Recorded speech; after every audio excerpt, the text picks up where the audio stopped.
Tout d'abord, c'est quoi le cholestérol? C'est une graisse naturelle indispensable à l'organisme.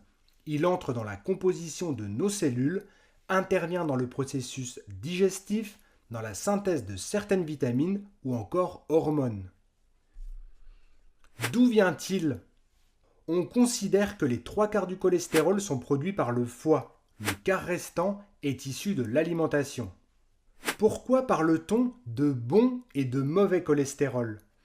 Le cholestérol circule dans le sang sous deux formes différentes en fonction du type de transporteur qui le véhicule. Il y a en effet le cholestérol qui va de nos cellules vers le foie et qui est ensuite éliminé par la bile. C'est le bon cholestérol que l'on appelle également HDL cholestérol. Il permet l'élimination du cholestérol de l'organisme. Et puis, il y a le cholestérol qui va du foie vers les cellules. C'est le mauvais cholestérol ou LDL cholestérol. Lorsqu'il est présent en excès par rapport aux besoins de l'organisme, il va avoir tendance à se déposer au niveau des parois de nos artères, favorisant la formation de plaques d'athérome qui obstruent les conduits artériels et favorisent les pathologies cardiovasculaires, telles que l'infarctus du myocarde, les accidents vasculaires cérébraux ou encore l'artérite des membres inférieurs.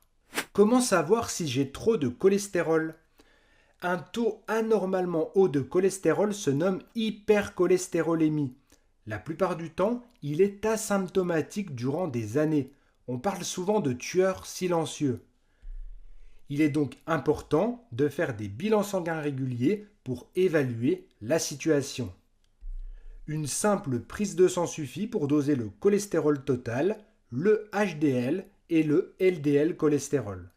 Que faire si j'ai trop de cholestérol? Si vous avez de l'hypercholestérolémie, il va falloir dans un premier temps identifier la ou les causes qui peuvent être au nombre de 4. La plus fréquente, c'est une alimentation trop riche en graisses saturées, que l'on retrouve dans la malbouffe telle que les huiles de friture, les viandes grasses, certains fromages, le beurre, etc. La plus injuste, c'est la cause génétique, avec des formes d'hypercholestérolémie familiale.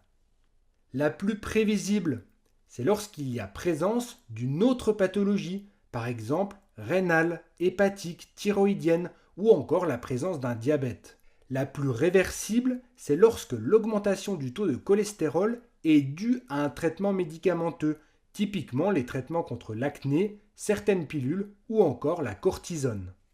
Que faire pour diminuer mon taux de cholestérol? Il existe deux grands leviers pour diminuer le cholestérol. Le premier, c'est les mesures hygiéno-diététiques.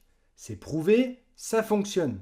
Il s'agit d'avoir une alimentation équilibrée en limitant l'apport de graisses saturées et en augmentant la consommation d'aliments riches en fibres. En parallèle, il est recommandé la pratique régulière d'activités sportives, la perte de poids en cas d'obésité, l'arrêt de l'alcool et du tabac.